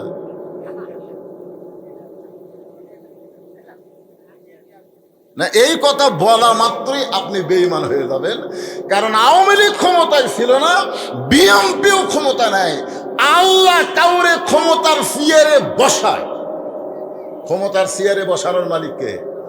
এই জন্য আল্লাহ বলেন, তুইজ্জু মান তাশা ওয়া তুযিল্লু মান তাশা বিয়াদিকাল খায়র ইন্নাকা আলা কুল্লি শাইইন কাদির। আল্লাহু আকবার। সম্মান দেওয়ার মালিককে? এখন বিএনপিকে সম্মান কে দিছে? তাহলে আল্লাহ সম্মান দিয়া চেয়ারে বসাইছে। যদি তারেক জিয়া মুসলমান দাবি করে, যদি বলে আমি মুসলমান, তাহলে তার 1 নম্বর দায়িত্ব হলো আকামুস সালাত। যদি তারেক জিয়া দাবি করে আমি মুসলমান, তাহলে আল্লাহর কোরআন বলতেছে তার 1 নম্বর দায়িত্ব হলো ক্ষমতার চেয়ারে বসার সঙ্গে সঙ্গে নামাজ কায়েম করা। জোরে কোন কি কায়েম করা? নামাজ কায়েম করা। বক্তার ওয়াজ দিয়া শ্রোতারা নামাজি হবি না, হবি না। আমরা বহুদিন মেয়েদেরকে বলছি, মা তোমাদের মুখ যেন কেউ না দেখে, তোমরা পর্দা করো। কিন্তু যেই করোনা আসলো, করোনা, তখন সরকার ঘোষণা করলো মাস্ক পরো। তখন একটা মেয়ে মানুষের মুখ আমরা দেখিনি। কথা কর না কেন ভাই জান, খালি মেয়ে মানুষ নয়, মরদ মানুষও মুখ দেখায়নি। কি কেমন মুখ, ও লাখ মুখ সব ঢেকে থোছে। আপনি তখন মুখ দেখতে পারছেন? কথা কন না কেন পারছেন? তার মানে কি বুঝলেন? সরকার খালি বলছে মাস্ক পরো, সরকারের আইন। তো এই জন্যে সরকার যদি ঘোষণা করে 5 ওয়াক্ত নামাজ আদায় করতে হবে, যেই সমাজের যুবকেরা নামাজ পড়বে না, প্রত্যেক ওয়াক্তের জন্য 5 হাত কাপড় খুলে 5টা করে বাড়ি। চোর ডাকাত দেখা লাগবে না, পুলিশ মসজিদে মসজিদে যায় খালি দেখো কারা কারা নামাজ পড়তেছে না। কারণ নামাজি হয়ে গেলে বাংলাদেশে আর কোনো চোর ডাকাত থাকবে কেন? থাকবে না। কারণ আল্লাহ কোরআনে বলেন, ইন্নাস সালাতা তানহা আনিল ফাহশাই ওয়াল মুনকার, একমাত্র নামাজই পারে মানুষকে যাবতীয় খারাপি এবং ফায়সা থেকে বাঁচায় দিতে। আপনারা খেয়াল করেন তো, যারা এটি গন্ডগোল করছে তারা কি নামাজি? এবার এই কথাটা জোরে কন, তারা কি নামাজি? সব শালা বেনামাজি। খোঁজলা দেখেন, একটা নামাজিও কোরআনের মাহফিলে এসে রাস্তায় গন্ডগোল করবে না। কারণ নামাজি পারে সমস্ত অন্যায় অপকর্ম থেকে তাকে হেফাজত রাখতে। জোরে কন সুবহানাল্লাহ। তাহলে পুলিশ রাস্তার ঘোরা লাগবে না তো, চোর নাই ডাকাত নাই, সব যদি নামাজি হয়ে যায়। এই জন্যে নামাজ এটা বক্তার ওয়াজ দেওয়া হবে না। নামাজ কায়েম করতে গেলে সরকারিভাবে কায়েম করা লাগবে। এইটা বক্তার কথা না, এই কথা হলো কার? আরো জোরে বলেন। যতদিন পর্যন্ত সরকার সংসদে নামাজের বিল পাশ করবে না, ততদিন পর্যন্ত আমরা বসে থাকব। তাও না, বরং আমাদেরকে হিকমতের সাথে নামাজের দাওয়াত দেওয়া লাগবে। সুবহানাল্লাহ দেখেন, এখন বিএনপি সরকার ক্ষমতা বসে আল্লাহ বসাইছে, ওরা নামাজ কায়েমের বিল উত্থাপন করলো না, তাই বলে কি আমরা বসে থাকবো? আমাদেরকে হিকমতের সাথে কাজ করবে। হিকমত কি বুঝানোর জন্য বলতেছি। আমার এই ভাইক দিয়ে আমি বলতেছি, ভাই চলেন মসজিদে যাই। তো বলতেছে তুই নামাজ পড়াও যা, আমি না পড়াও তাই। মানে এমন এক ফতুয়া মারিছে বুঝলেন। বেনামাজিরা কিন্তু ফতুয়া ভালো জানে।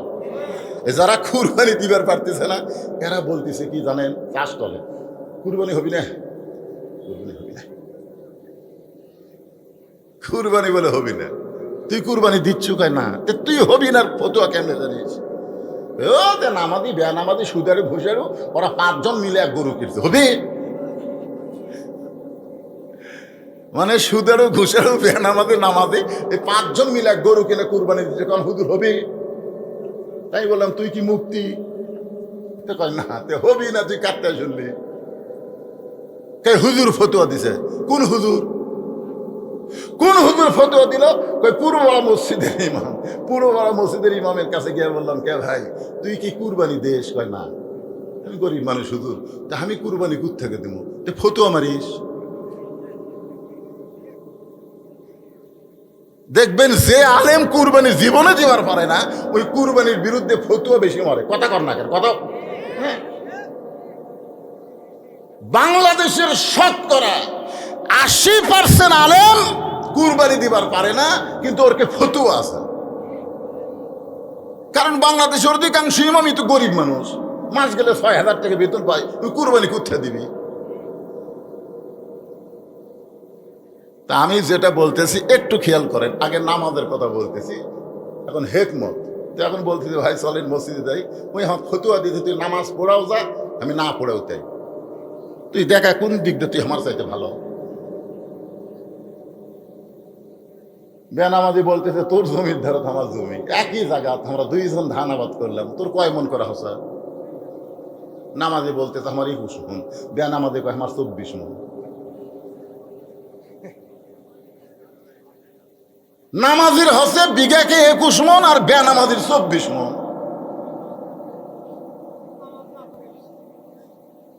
তুই আমার সাথে কোন দিকটা ভালো আছিস ক? তখন চিন্তা করতেছে এভাবে ডাইরেক্ট দিলে হবে না, হিকমতে দাওয়াত দেওয়া লাগবে। ধরে কোন কি দেওয়া লাগবে? হেকমতে দাওয়াত দেওয়া লাগবে। হাঁপানিয়া বাজারে বেনামাজির সাথে দেখা। কোন বাজারে?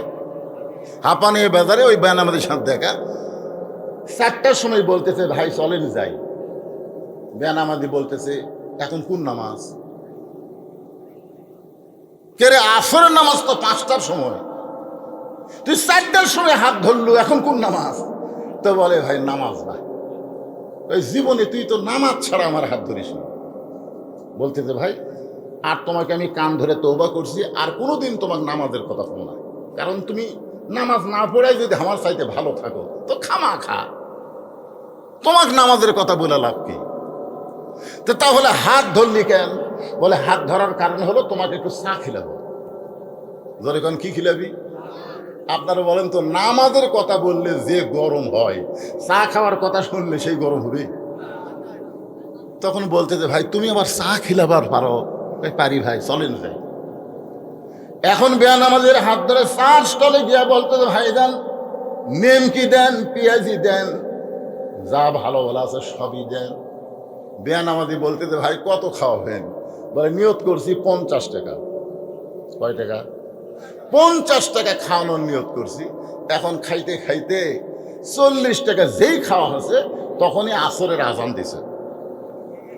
যে আসরের আজান দিছে তখন নামাজি বলতেছে ভাইজান এই মুয়াজ্জিনের সময় জ্ঞান নেই। মাইক নষ্ট।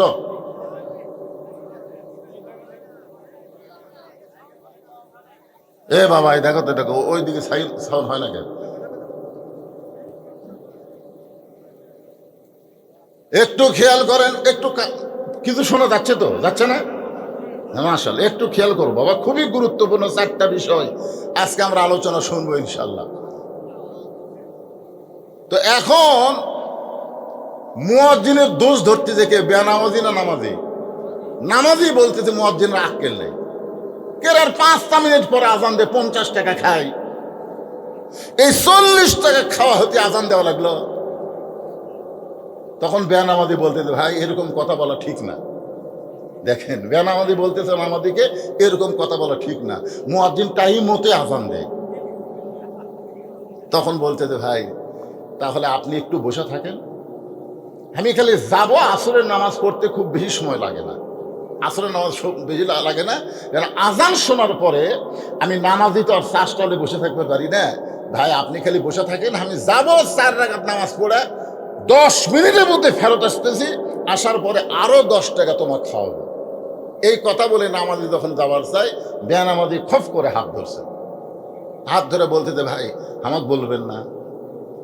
তখন বলতেছে না ভাই এর আগে বহুদিন বলছি, এর আগে বহুদিন বলছি, তুমি যে গরম আজকাল বলবার চাচ্ছি না ভাই। আরে পাগলা, এর আগে বলছো খালি খালি, এর আগে তুমি আমাকে বলছো খালি খালি, আজকে আমার পিছনে 40 টাকা খরচ করছো, আরো 10 টাকা খরচ করবে, খালি কয়টা ঘুমিয়া, আমার কি বিবেক নাই? আরে আল্লাহর জন্য না হোক তোমার জন্য এক ওয়াক্ত নামাজ পড়বার পারবো না আমি? আসলে নামাজ কার জন্যে? জোরে বলেন কার জন্যে? আবার মাইকের সাউন্ড বেশি চনচনা হয়ে গেল। তো আল্লাহর জন্য না হোক তোমার জন্য এক ওয়াক্ত আমি পড়তে পারবো না? যে আমার পিছনে 50 টাকা খরচ করবে তার জন্য আমি এক ওয়াক্ত নামাজ পড়তে পারবো না? এই কথা বলে বেনামাজি নামাজির সঙ্গে মসজিদের দিকে যায়। সুবহানাল্লাহ বলেন। এর নাম হলো হেকমত। এর নাম কি? আপনারা কি এখন ভালো শুনতে পাচ্ছেন? হ্যাঁ, শোনা গেলেই হলো, ভালো শোনা লাগবে, খালি চনচন করলে হবে না, আমার বুঝতে পারবেন না আমি কি বলতেছি।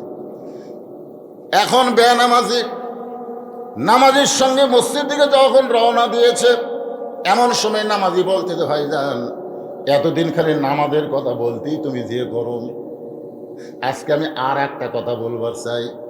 বেনামাজি বলতেছে একটা কেন 10টা বলো, আজকে তুমি যা বলবা আমি তাই শুনবো। এখন কি বুঝলেন, কারো পিছনে যখন কিছু খরচ করা হয় ওই লোকটা কিন্তু কিছুক্ষণ আপনার বাধ্য হয়। জোরে কোন কথা ঠিক কি না? তো ভাইজান আর কি করা লাগবে? বলে নামাজ পড়বার গেলে ওযু করা লাগবে। তো বলে ঠিক আছে ওযু করতেছি। ওযু করার পরে বলে ভাইজান আল্লাহর ঘরে ঢুকতে গেলে নিজের ইচ্ছা মতো ঢোকা চলবে না, আল্লাহর হুকুম নবীর তরিকা মোতাবেক ঢুকতে হবে। আল্লাহর ঘরে যখন ঢুকবেন তখন নিজের ইচ্ছা মতো ঢোকা চলবে না, আল্লাহর হুকুম নবীর তরিকা। আল্লাহর হুকুম হলো ডান পায়ে, আল্লাহর হুকুম হলো ডান পায়ে। আর জবান খুলে একটা দোয়া পড়া লাগে।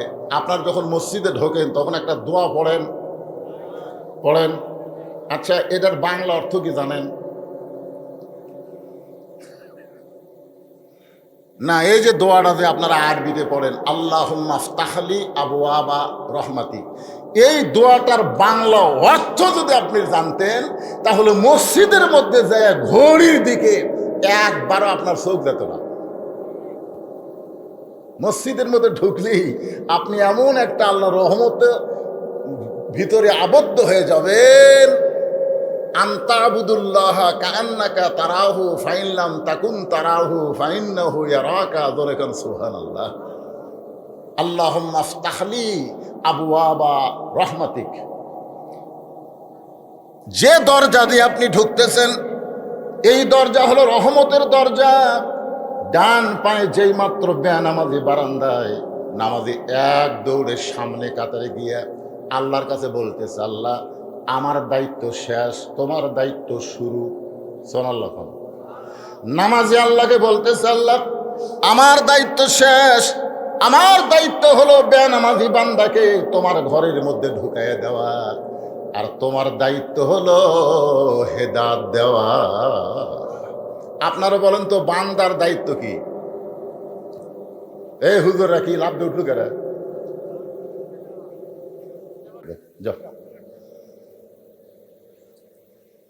বান্দার দায়িত্ব হলো দাওয়াত দেওয়া। ধরে কোন কি দেওয়া? আর হেদায়েতের মালিককে আল্লাহ। নবী 400 বার এই ওমান আহসানু কওলাম মিম্মান দা ইলাল্লাহ আয়াত নাজিল হওয়ার কারণে নবী 400 বার আবু জেহেলের কাছে কলেমার দাওয়াত দিয়েছে। জোরে বলেন কতবার? 400 বার। 1-2 বার? আপনারা বলেন তো যতবার নবী দাওয়াত দিছে ততবার কি আবু জেহেল নবীর সাথে ভালো কথা কথা? প্রত্যেকবারই নবীর সঙ্গে খারাপ ব্যবহার করছে। নবী কোনোদিনও মন খারাপ করেনি। একদিন নবী বলতেছেন, আল্লাহ এতবার দাওয়াত দিলাম তারপরেও, আল্লাহ বলে হাবিব আপনার কাজ হলো দাওয়াত দেওয়া, আর আমি আল্লাহর দায়িত্ব হলো হেদায়েত দেওয়া। আমি যেইভাবে হোক আল্লাহ তোমার বেনামাজি বান্দাকে মসজিদের মধ্যে হাজির করেছি, আমি তোমার কাছে দোয়া করতেছি, আল্লাহ তুমি তোমার বেনামাজি বান্দাকে নামাজি হিসাবে কবুল করে নাও। আপনারা বলেন তো এই দোয়াকে আল্লাহ কবুল করবে? কি মনে হচ্ছে? কথা কয় না। একটা বেনামাজি বান্দাকে যেভাবেই হোক হেকমতের সাথে টাকা পয়সা খরচ করে মসজিদের বারান্দা পর্যন্ত নিয়ে গেছে, আর ও এখন সামনে কাতারে গিয়ে আল্লাহকে বলতেছে, আল্লাহ আমার দায়িত্ব হলো দাওয়াত দেওয়া, আমি যেভাবেই হোক তোমার বান্দাকে তোমার ঘরের বারান্দায় হাজির করে দিছি, এখন তোমার দায়িত্ব হলো হেদায়েত দেওয়া। এভাবে যদি কোনো দাওয়াতকারী আল্লাহর কাছে দোয়া করে, আল্লাহ কি দোয়া কবুল না করে পারে? আপনাদের কি মনে হচ্ছে এরপরেও আল্লাহ দোয়া কবুল করবে না? আসরের 4 রাকাত নামাজ হয়ে গেল, সমস্ত মুসল্লি মসজিদ থেকে বাহিরে আসে, বেনামাজি মসজিদের মধ্যে থেকে আর বাহিরে আসে না। নামাজি বলতেছে, ভাইজান 40 টাকা খাওয়াইছি, আরো 10 টাকা বাকি আছে, চলো তাড়াতাড়ি মসজিদ থেকে বাহিরে যাই। বেনামাজি কান্দে, শুধুই কান্দে। নামাজি বলে, ভাই কান্দিস কেন? বলে, নামাজের মধ্যে এত শান্তি আগে কোনোদিন বুঝতে পারি নাই, কারণ বাহিরে থাকলে বোঝা যায় না, শান্তি বুঝতে গেলে ভিতরে ঢোকা লাগে। জোরে কন ঠিক কি না? শান্তি বুঝতে গেলে এটা ভিতরে ঢোকা লাগে ভাই। বাহিরে থাকলে কিছুই বুঝবেন না। এসপি সাহেব সামনে কাতারে দাঁড়াইছে, একজন মুসল্লি লাগবে, কাতার পুরা হতে একজন মুসল্লি লাগবে। এসপি রে, একটা জেলার পুলিশের সুপারকে বলা হয় এসপি। এসপি সাহেব একজন মুসল্লি লাগবে কাতার পুরা করতে। মুসল্লি কি নাই? তাকায় দেখে দরজা চৌকিদার খাড়া হয়ে আছে। কে খাড়া হয়ে আছে? চৌকিদার খাড়া হয়ে আছে। এসপি ডাকতেছে, আয় আয়। চৌকিদার বলে, না স্যার আপনি এসপি, আমি চকিদার।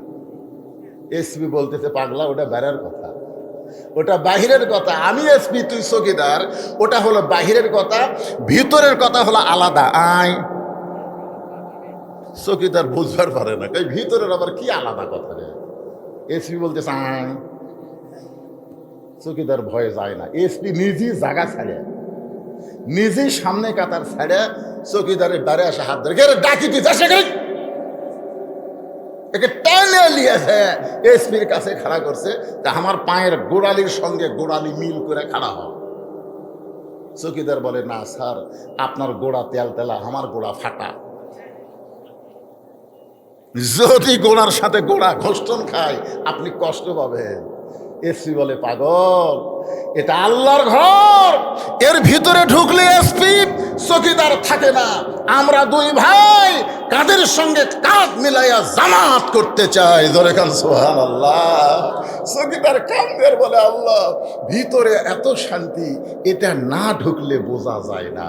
সুবহানাল্লাহ কন্যা কে সারাদিন ভিক্ষা করে, চাউল নিয়ে বাড়িতে আসে, বউ বেজার।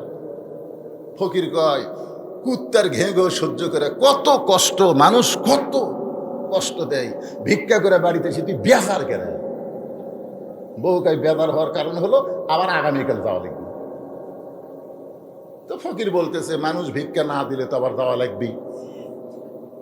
তখন বউ বলতেছে আপনি যান ঠিকই, কিন্তু দরজা ছিলেন না।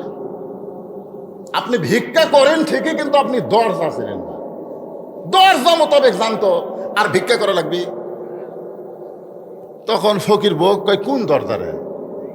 বউ বলতেছে বাদশার সাজানের দরজা। খালি একবার দরজা খুলে যদি ভিতরে ঢুকতে পারেন, এমন ভিক্ষা দেওয়া দিবি আর জীবনও ভিক্ষা করা লাগবে না। বইয়ের বুদ্ধি শুনে পরদিন ফকির বাদশার সাজানের রাজ দরবারের দরজার কাছে গিয়ে দেখে বিশাল একটা দরজায় একজন দারোয়ান লাঠি নিয়ে দাঁড়ায় আছে। এতদিন ফকির ভিক্ষা করেছে, লাঠিওয়ালা কোনো দরজা দেখে নাই, কিন্তু আজকে ফকির দেখে বিশাল শক্তিশালী একজন মানুষ লাঠি নিয়ে দাঁড়ায় আছে। আপনারা বলেন তো এটা কি সাধারণ দরজা? এর ধরে কাল এটা কি সাধারণ দরজা? ফকির দেই দরজার কাছে যাবার চাই, দারোয়ান লাঠি তুলে বলতেছে কি কোন দিকে আসিস? ফকির বলতেছে আমার বউ কাছে। ভাই বইয়ের বুদ্ধি শুনে মরিস না, বইয়ের বুদ্ধি শুনে মরিস না। এই দরজা দিয়ে তোর মতন কোনো ফকির ঢুকতে পারবে না। এই দরজা দিয়ে ঢুকবে উজির নাজির মন্ত্রী, এমপি, এরা ঢুকবে, তোর মতন ফকিরে ঢোকার কোনো চান্স নাই। ফকির চিন্তা করে যদি ভিতরে ঢুকতে নাই পারি, তাহলে বাদশার সাজানের কাছে কেমনে যাব? এখন তো ঢোকা লাগবেই। যদি কোন ঢোকা চেষ্টা করার দরকার আছে না নাই? ফকির চিন্তা করে এই শরীরের মানুষ, তার হাতে লাঠি, আমার মতন ফকির তো জোর করে যাবার পারবে না।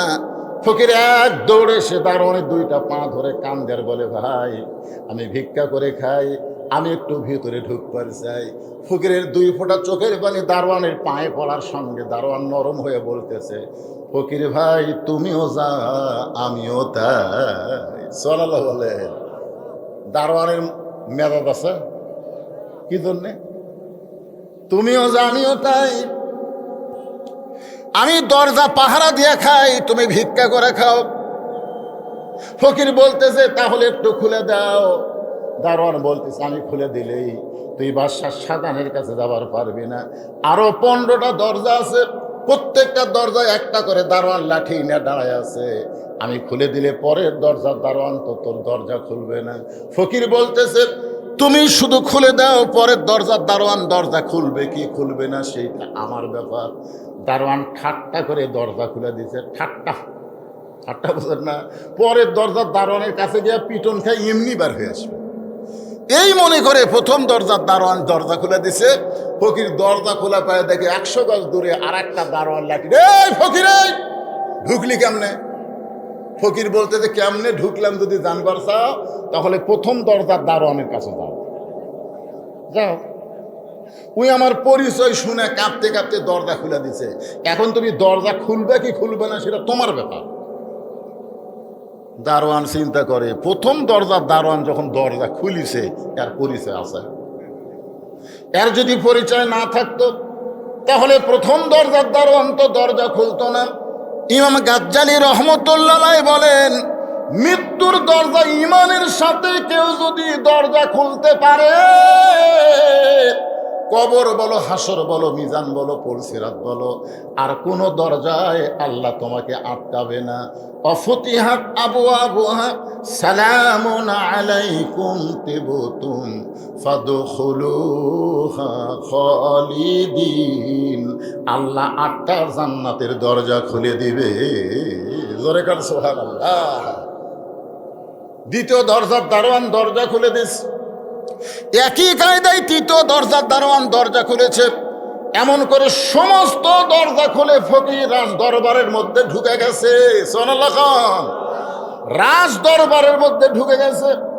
এখন বাদশাহ শাহজাহানের প্রধানমন্ত্রী ফকিরের কাছে এসে চেহারার দিকে তাকায় আর চিন্তা করে যে এতগুলো দরজা খুলে যেই বেটা ভিতরে ঢুকছে, এক ফকির মনে করলে কবিরা গুনাহ হবে। কারণ এতগুলা দারোয়ান যখন দরজা খুলে দিছে, এর চেহারা ফকিরের মতো হলেও এক ফকির মনে করলে কবিরা গুনাহ হবে।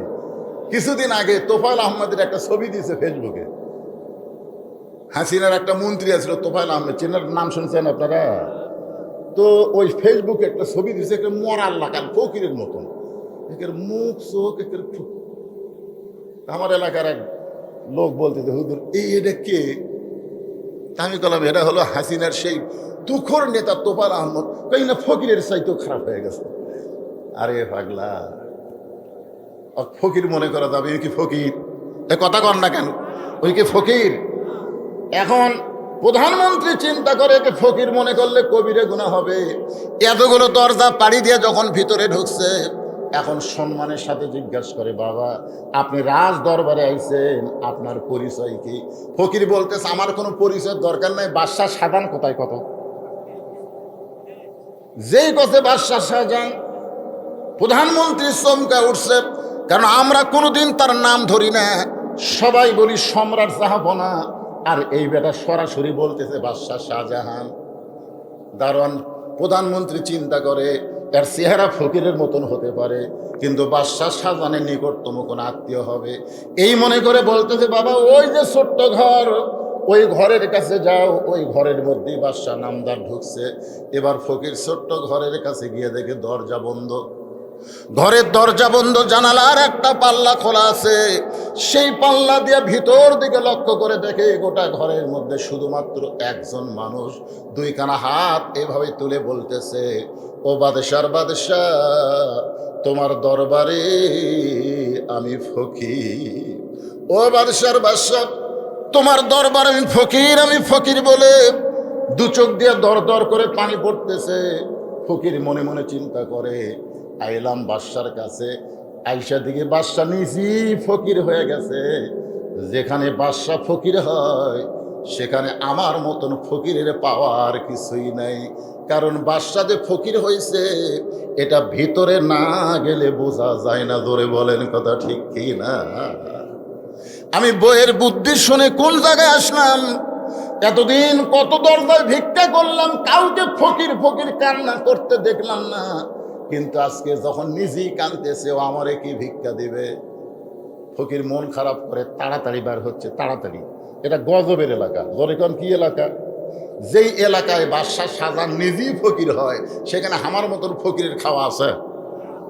ফকির মনে করতেছে এখানে বেশিক্ষণ থাকলে আমাকেও কান্দা লাগবে। বাবা ও দরকার নাই, তাড়াতাড়ি ভিতর থেকে বের হয়। এখন ভিতর থেকে বের হওয়ার সময় এই দিককার প্রথম দরজার দারোয়ান বলতেছে, ওটা না, এই দিককার প্রথম দরজার দারোয়ান বলতেছে, বাবা বাদশার সাথে দেখা হয়েছে? ফকির তো এমনি ভিক্ষা পায়নি, খেপে গেছে। সেই মানুষকে আবার দারোয়ান বলতেছে, বাদশার সাথে দেখা হয়েছে? ফকির বলতেছে, এই দারোয়ানের বাচ্চা দারোয়ান, খালি দরজা পাহারা দিয়ে খাস, ভিতরের খবর জানিস? ভিতরের খবর জানিস? ভিতরের আপনারা বলেন তো, এ কোরআনের ভিতরে খবর আছে না নাই? আজকে যাদের মাথায় পাগড়ি পরানো হলো তাদের খবর আপনারা জানেন? হ্যাঁ, এই গ্রাম দিয়ে যদি একটা মন্ত্রী যায়, একটা এমপি যায়, এই গ্রামের যারা কবরবাসী তাদের কোনোই লাভ নেই। ভিতরের খবর হলো এই কোরআনের একটা মাদ্রাসা এই গ্রামে যদি থাকে, আর হাফেজেরা যদি কবরের পার্শ্ব দিয়ে হেঁটে যায়, তাদের পরশে আল্লাহ 40 দিন কবর আযাব মাফ করে দিয়ে দেয়। জোরে কান সুবহানাল্লাহ। আপনারা ভিতরের খবর জানেন? এই যে বললো না প্রধান অতিথি, আমি আলেমদের ভালোবাসি।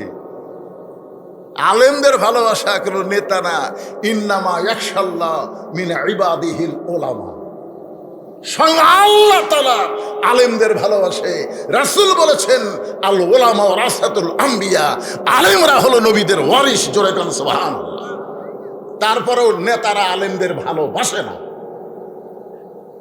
আজকেই প্রথম একজন নেতার মুখে শুনলাম সে আলেমদের ভালোবাসে। আল্লাহ তাকে কবুল করুক। জোরে কোন আমিন, জোরে কোন আমিন, জোরে কোন। বহুদিন বহু নেতা আমার মুখের মাইক কাটে লিছেন, হ্যাঁ, কথাই বলবার দেয়নি। হুজুর তো অ্যাঙ্গেলে ভালোই ডোজ মারতেছে। আপনারা কন ফকির যে কথা বলতেছে, দারোয়ানের বাচ্চা, দারোয়ান খালি দরজা পাহারা দিয়ে খাস, ভিতরের খবর জানিস? তোরা তাকে বাদশা বাদশা বলে পূজা করতেছিস। আমি নিজের চোখে দেখলাম ফকির হয়ে কান দিচ্ছে, নিজের চোখে দেখলাম। আপনারা বলেন তো, যখন কোরআন শরীফ হাতে নেবেন তখন নিজের চোখে দেখবেন বাদশাকে। আপনারা কি আল্লাহর কোরআন হাতত নেন না? এই কোরআনে একটা সূরা আছে, শোনেন। প্রতিদিন যদি ফজরের নামাজের পরে এই সূরাটা, কোরআন সত্য আপনি পড়বেনই, কিন্তু নিয়মিত এই সূরাটা যদি আপনি ফজরের নামাজের পরে আমল করেন, তাহলে আপনাকে কবরে যখন কাফনের কাপড় দিয়ে রাখা হবে, এই সূরাটা আপনার কাপড়ের উপর একটা চাদর হবে। কবরের কোনো আযাব আপনার শরীর স্পর্শ করবে না। সেই সূরাটার নাম হলো সূরায়ে মুলক। জোরে বলেন, নাম কি? সেই সূরার প্রথমে আল্লাহ বলেছেন, তাবারাকাল্লাযী বিয়াদিহিল মুলকু ওয়া হুয়া আলা কুল্লি শাইইন কাদির। গোটা পৃথিবীর রাজত্ব, কর্তৃত্ব, মালিকানা কার হাতে? সমস্ত ক্ষমতার মালিককে। আপনারা কি বিরক্ত হচ্ছেন? তাহলে হোহা করতেছেন না কেন বাবা? এক নম্বর নামাজ, নামাজের উপরে কথা হচ্ছে। আপনারা বলেন তো, বাদশাহ শাহজাহানকে ফকির হিসাবে ফকির দেখলো, এটা কোন সময় দেখছে? রোজার সময়, হজ করার সময়, নামাজের? কি বুঝতেছেন? আজকে অনেকে এই মোনাজাত নিয়ে আপত্তি করে। সম্মিলিত মোনাজাত হয়তো আপত্তি থাকতে পারে, কিন্তু একা একা মোনাজাত করার কথা আছে না নাই? জোরে কোন আছে না নাই? কথা বলেন, আছে না নাই? বাদশাহ শাহজাহান একা একা মোনাজাত করতেছে, কারণ কেউ তো মসজিদের মধ্যে নাই, সে একা আল্লাহর কাছে কাঁদতেছে। এখন ফকির বলতেছে, তোরা যাকে বাদশাহ বাদশাহ বলে পূজা করতেছিস, আমি নিজের চোখে দেখলাম সে ফকির হয়ে কাঁদতেছে। এখন দারোয়ান হলো বাদশার চামচা। আমাদের বাংলাদেশে এরকম চামচা আছে না নাই? দেখবেন নেতার গাড়ি যখন যায়, নেতার গাড়ির আগে কিভাবে দৌড়ে, দেখছেন আপনারা? আয় আয়, সেদিন দেখলাম নেতা যখন ঢাকা ভার্সিটির মধ্যে ঢুকবে, তখন কতগুলা ছাত্র নেতা দেখলাম হাই রে হাই পাগলার মতন দৌড়াচ্ছে। দুনিয়ার নেতার জন্য দৌড়াও। জান্নাত যদি পাবার চাও, বিশ্ব নবীর সুন্নত আদর্শ গ্রহণ করো। জোরে কথা কন না কেন? কথা বলেন, ভিতরের কথা শোনেন ভাইজান। এখন দারোয়ানগুলা বাদশাহ শাহজাহানের চামচা ডাক দিছে, খামাখা দরজা পাহারা দিয়ে লাভকে আয় আয় আয়। সবগুলো একত্র হয়ে কেউ ফকিরকে কিল মারে, কেউ ঘুষি মারে। ফকির চিল্লায় বলে, যতই মারিস না কেন, নিজের চোখে দেখা জিনিস মিথ্যা বলা যাবে না। নিজের চোখে দেখা বাদশাকে, এখনো আপনাকে বিশ্বাস হচ্ছে না? নিজের চোখে দেখা বাদশাকে, নিজের চোখে দেখেছি, মিথ্যা বলা যাবে না। যতই মারিস না কেন। সমস্ত দারোয়ান মারে, আর ফকির চিল্লায় কয়, আরো মার, আরো মার। মারতে মারতে আমাকে সাইজ কর। ইতিমধ্যে বাদশাহ শাহজাহানের আসরের নামাজ শেষ। নামাজ শেষ করে সে বলতেছে, কে রে দারোয়ান, কারে মারতেছ, কি জন্য মারতেছে? বলে স্যার আমরা খালি মারতেছি, আপনি শুনলে তো মারেই ফেলবেন। বলে কি অপরাধ? বলে অপরাধ হলো আপনি নাকি বাদশা নাই ফকির হয়ে গেছেন। বাদশাহ সাজান দৌড়ে এসে ফকিরের টুটি চাপে ধরে বলে, কে রে তুই জানিস না, তুই জানিস না আমি মোগল সম্রাট শাহজাহান, তুই জানিস না? ফকির বলে জানতাম। জানতাম মানে? জানতাম তো অতীতকাল রে। বল জানি, বল জানি। ফকির হোক বাদশাহ শাহজাহান বলতেছে বল জানি। ফকির বলে জানতাম। আবার কয় জানতাম। জানতাম হলো অতীতকাল, বল বর্তমান। আমি বাদশাহ জানি। ফকির বলে তাহলে ওই ঘরের জানলার কাছে যায় কি দেখলেন? আপনার মতোই একটা মানুষ বাড়ে, আপনার মতোই। এখন আপনি কি না বিশ্বাস হচ্ছে না? আপনার মতো একজন মানুষ দুই হাত তুলে কান্দের বলে, ও বাদশার বাদশাহ তোমার দরবার আমি ফকির, আমি ফকির। সঙ্গে সঙ্গে বাদশাহ শাহজাহানের হাত থর থর করে কাঁপতেছে, দুইটা হাত থর থর করে কাঁপতেছে।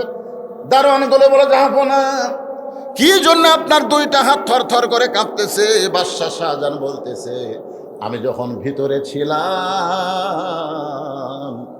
তখন নিজে ফকির হয়ে আল্লাহকে বাদশাহ বিশ্বাস করে কেঁদেছি, কিন্তু ভিতর থেকে যখন বাহিরে আইছি তখন আমি ফকির ভুলে গেছি।